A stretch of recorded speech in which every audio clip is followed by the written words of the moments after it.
My name is Sepeda. I am a candidate for Hampshire County Sheriff.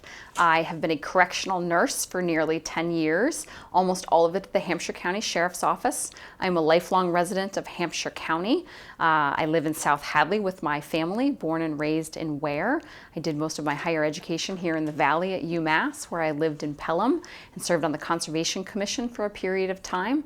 I am currently a correctional nurse at the Berkshire County House of Corrections, so still maintaining that face-to-face and day-to-day contact with the incarcerated population that I hope to serve.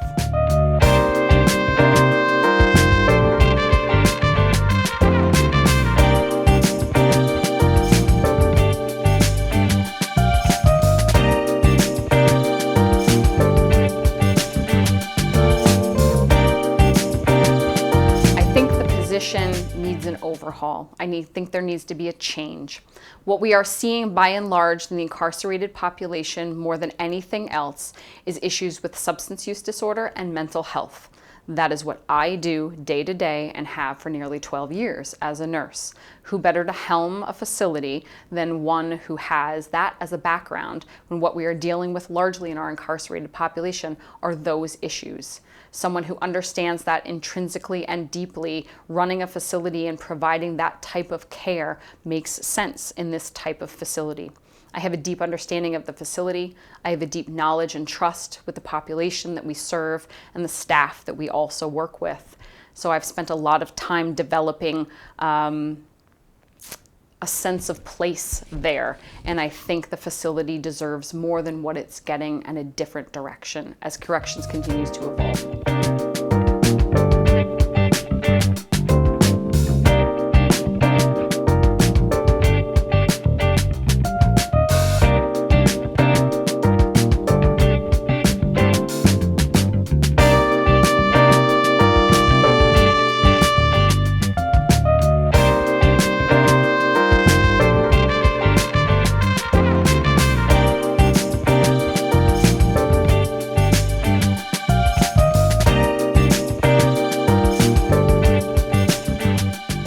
The primary responsibility of the sheriff is to make better the people who come to it than they were when they first came. We should be releasing that incarcerated individual back out into the community in a better state than they came to us in. And what we can do as sheriff, or what I can do as sheriff, in order to attain that goal is provide outstanding medical, mental health, substance use treatment. What we can offer is greater and more expanded and targeted vocational and technical programming to make those folks more equipped to be successful into the community that we're living in. What we can also be doing is helping our staff. We are at low staffing levels, lower than we've ever been before. We need staff recruitment, and that starts with education and outreach into our community.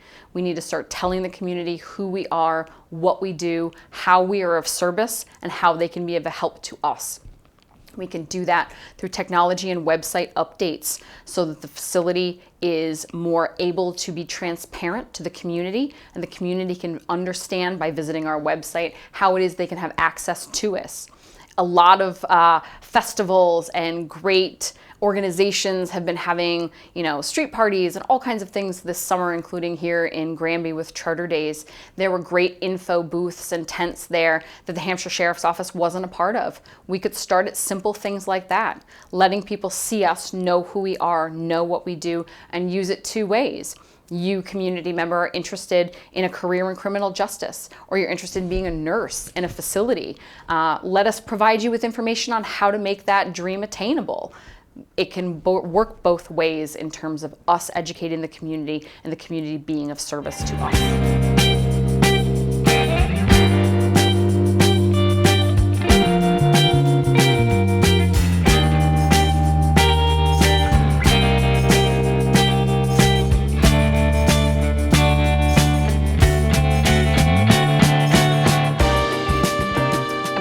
Registered nurse, have been in a correctional setting for more than 10 years. I've been a nurse for nearly 12. I work up at the Berkshire County Sheriff's Office, so I continue to work in corrections. Changing facilities from the Hampshire County Sheriff's Office to the Berkshire County Sheriff's Office has certainly given me a new perspective on how operations within a correctional facility can work. seeing the systems that are in place in Hampshire County and how they are expanded upon and used in a much more efficient way in Berkshire County has certainly given me kind of eyes into what more possibility than I even had envisioned could be. So I'm going to take that information and bring it into the Hampshire County Sheriff's Office. And I'm also going to take just being a nurse into that facility. Nurses are educators and advocates. And what I'm trying to do in running for this position is expand upon that term patient. So no longer am I advocating for a singular person, but now I'm advocating as sheriff for the entire entity of the sheriff's department, whether that's advocating to the legislature for more resources, advocating to the population that we serve for increased partnerships and entrepreneurial opportunities in the community, or advocating for our staff in terms of recruitment opportunities and folks coming into our facility for internships and volunteers and getting people more into our community to help out the staff provide care where there is need, but there are not resources. So I, as a nurse, am expanding on what I do every day in terms of being a patient advocate.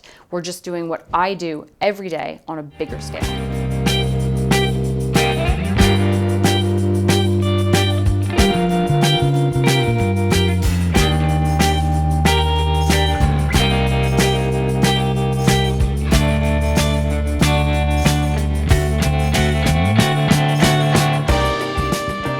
Facing the county or the correctional system, I think that's the bigger problem. I think what we need to first think about as the county facility is we need to start looking at our staffing.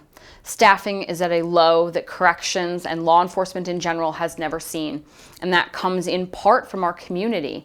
There are other job opportunities available in law enforcement now, in local police departments in our community, in the state police department, and people who would be graduating from criminal justice and sociology programs in our local universities, which are fantastic, are bypassing the correctional system, where once they started there, they got their feet wet in law enforcement and criminal justice in corrections. That no longer happens. So that's a problem in our community that we're seeing more acutely in our facility. Other issues are a technology issue. The Hampshire County Sheriff's Office is behind the time epically in terms of technology. Our staff use ink ribbon typewriters every day to keep logs on. And in every single instance, those typewriters sit directly next to a computer that has a software package that could and should do everything that we could possibly dream it to do. But that's not happening. There is not an administrative innovation impetus on doing that.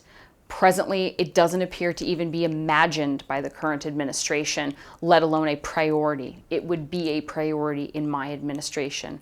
And finally, the creation of a mental health department. We're seeing more and more in our community and in our correctional facility, mental health being an issue, being a primary issue. There are not enough beds and services in the community, and like it or not, correctional facilities like the Hampshire County Jail and House of Correction have become de facto treatment and mental health centers. The current facility does not have its own mental health treatment. We contract that treatment out to ServiceNet, which allows us to do wraparound services upon release into the community, but what that contract with ServiceNet gives us is not enough staff. We have one full-time staff member and a clinician once every other week to meet with half of our population or more. That is not enough. We need our own department with more licensed clinicians who have more hours and availability for the needs to be met of the individuals in our care.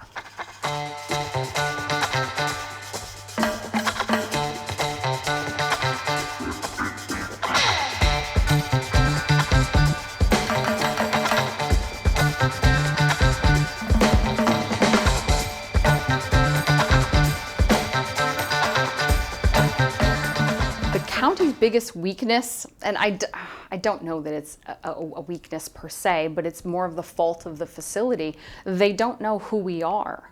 They don't know we exist. They don't know what we do, so they don't know how to help. I think there's a number of constituents and voters and community members out there who assume no news is good news. I would argue that no news is no news, that you should know what is happening in your facility. We are a public facility nearly entirely funded by public taxpayer dollars. The sheriff is accountable only to voters and constituents every 6 years. You, the voter and the constituent, should be educated about who we are and what we do. What are the programmings happening? How are your fiscal dollars being spent? What does the budget look like? What are services being provided? How are we assisting your community? Are we doing community service? Could we be doing community service? It's not necessarily the fault of the community that they are not being educated, but they're not being presented with the information. So I would encourage the community to seek out that information that is not being delivered to them. Ask questions, find out about the candidates in this race, find out about the facility. You can go to the website and see that it's 10 years old and see that a lot of the things that it talks about aren't even things that anybody in the community does anymore in terms of how we process and evaluate and assess people. They're not things anymore. You can see that all of that exists and then start asking questions. Start asking for accountability. Start asking for answers.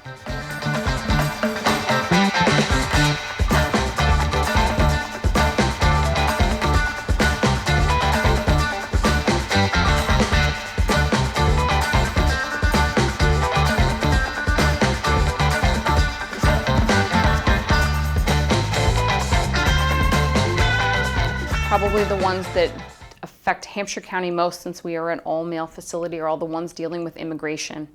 I think that there is some amount of disinformation or misinformation in the community that sheriffs work hand in hand with federal immigration services. That is not the case. A sheriff's office would have to actively enter into a contract with the federal immigration services in order to hand over those individuals to federal immigration. Only one of those contracts exists in the state, and it is not in Hampshire County. Hampshire County should not, nor do they presently, work at all with federal immigration services. And I think going forward that is something that we should maintain. We should not be having any discussion about federal immigration with any of the federal components to law enforcement locally.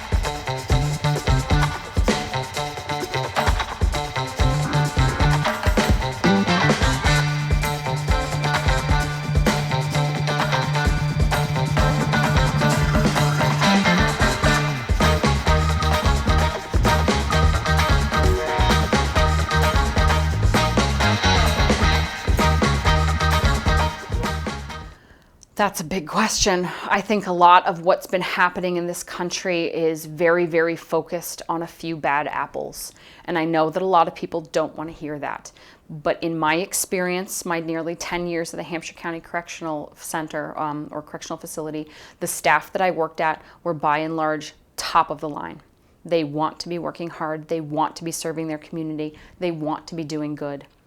What I, in the position of sheriff as a high elected law enforcement official, could provide for that staff is additional training. The staff are always asking for more training. They want diversity training. They want cultural competency training. They want more training on de-escalation techniques, on critical incident management. Inside of a correctional facility, there are no weapons carried by staff. They do not have guns. They do not have tasers.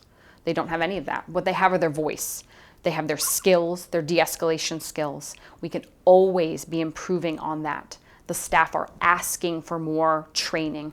We have trainers available. They simply need to be utilized. We have local trainers available where we could do partnerships with other organizations. They simply need to be utilized. I think what I could do in the role of sheriff is allow for that training to be more accessible to more staff and more frequently offered.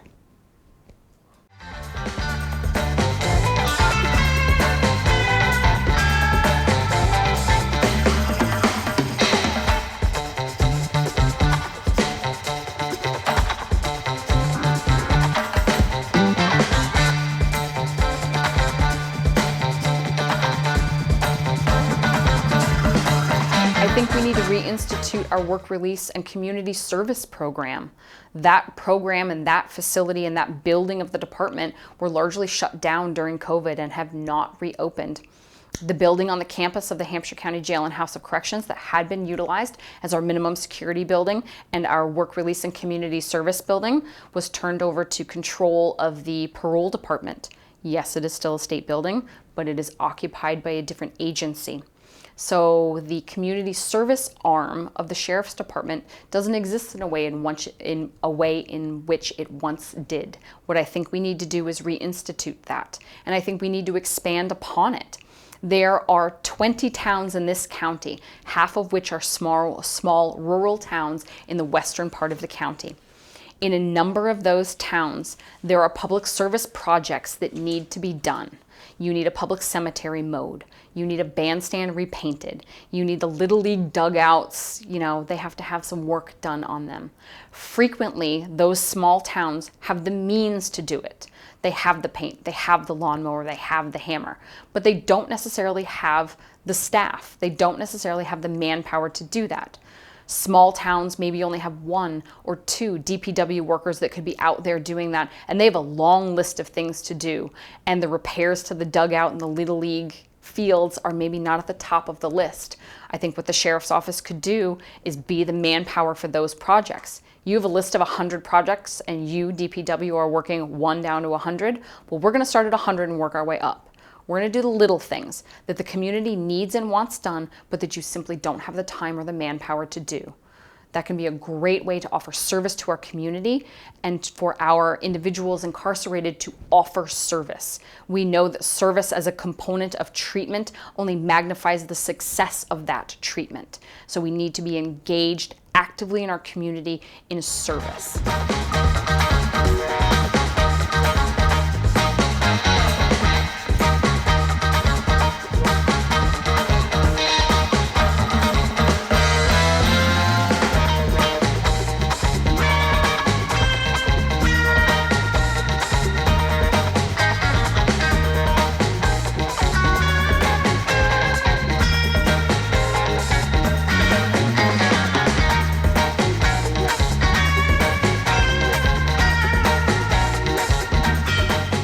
County could be doing better.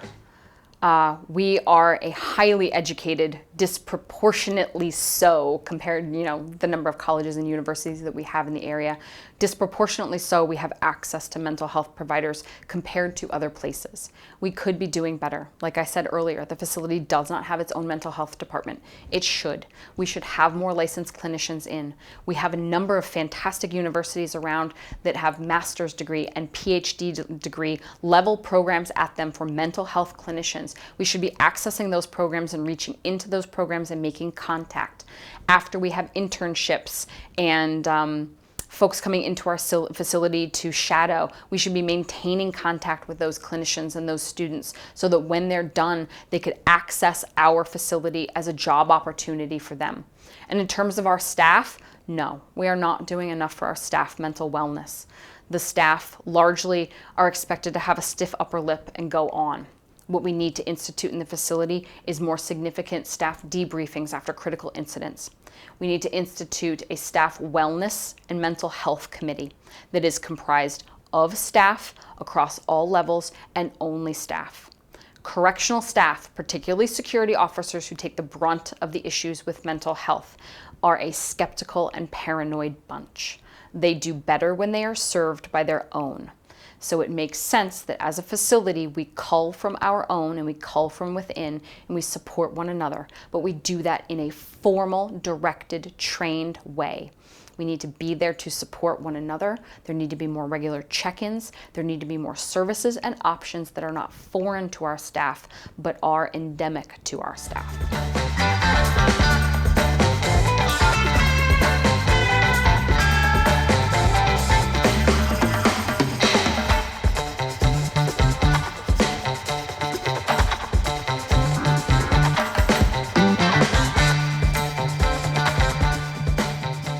I am the only candidate for election here who continues to maintain day-to-day and face-to-face contact with the incarcerated population. It is the work that I have done in corrections for 10 years. I have spent a significant amount of time with the population who is incarcerated at Hampshire County, developing and creating trusting professional relationships with them. It is what I do. Nurses do this on everyday level. We create really quick bonds and trust of professional level with our staff and with our patients. These are my patients. It would be no different than what I do now. You go around and you talk to people. You go into the units and you speak to them. They are humans. You treat them as such. They're not hard to talk to if you talk to them like they're people. Most of them, once we deal with the detox issues and we get them mental health stabilized, they're not bad people. They've been in bad situations and they've made bad mistakes, but they're not bad people. Talking to them as though they are people is the key to getting them to trust you and respect you. It's something I continue to do and will continue to do as sheriff. And in terms of value, when it comes to creating programming or creating options and opportunities for advancement that is specific to the incarcerated population, I would be silly in not asking them what it is they would be interested in learning and doing. Who am I to say what they would be interested in learning and would be accessible to them on the outside? There are a number of Corey-friendly positions upon release that could be accessible to them. It would behoove me, before spending money on a program that may or may not be successful, I gauge the attendance or the interest of the population who's going to be accessing that program. When we start to treat people more like people, in a correctional setting that is so quickly dehumanizing to people, we start to get them to buy into the process more. We start to get them to buy into their recovery and into the programming and into wanting to stay on the path of making right choices. So we need to start valuing their opinions like we do every other person.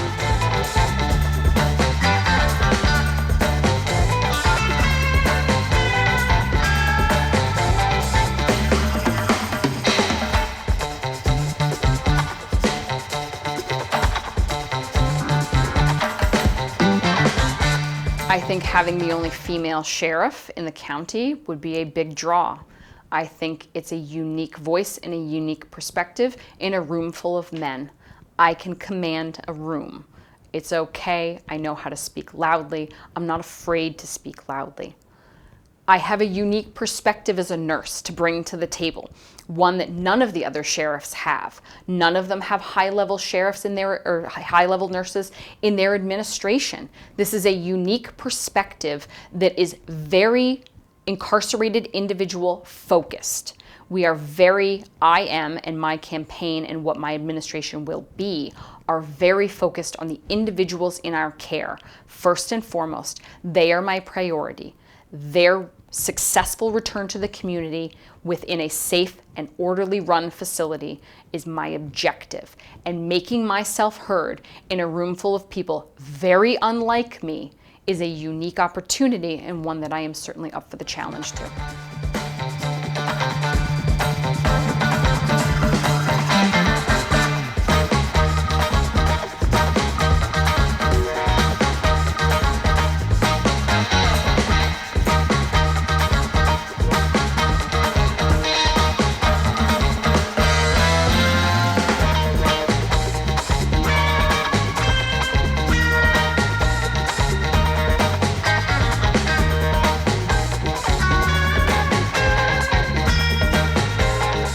I think this is a matter of working with the staff.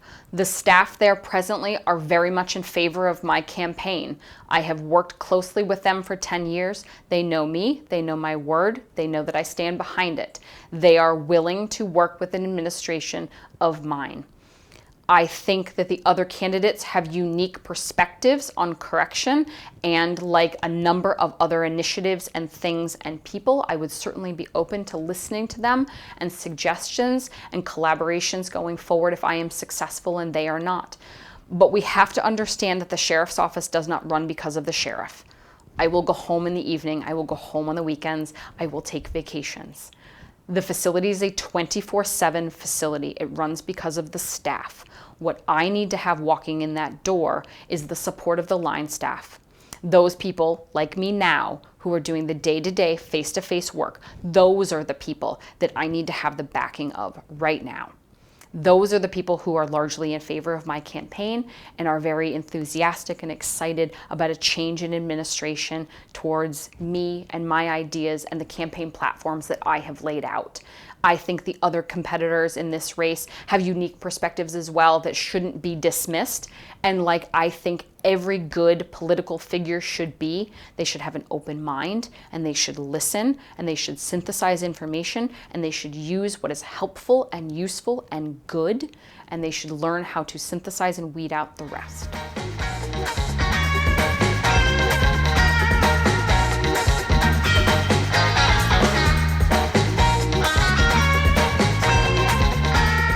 I'll go back to my job.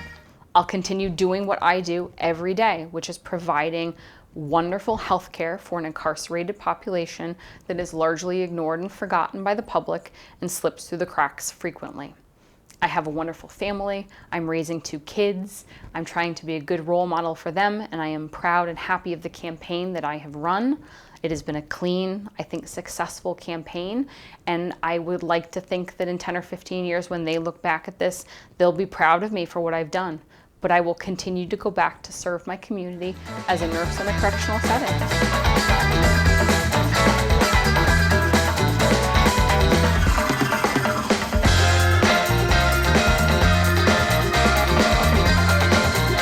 I'd just like to remind everybody that September 6th is our primary. I would encourage all of the voters and constituents out there to please go and learn about all of the candidates for this race. We understand that it is a down ballot race, but local races make local differences. These choices and these elections in your local community can make big impacts on this community. And I hope that everyone will go and learn about my campaign and learn about more and learn about the advocacy that I'm trying to bring to the office and the new and fresh and young and modern perspective that I'm trying to bring to this office and the good work that I am trying to do for this community that we are serving and the community in which I live. So I encourage everybody to get out and learn about their candidates and to get out there and vote on September 6th and then ultimately in the general election November 8th.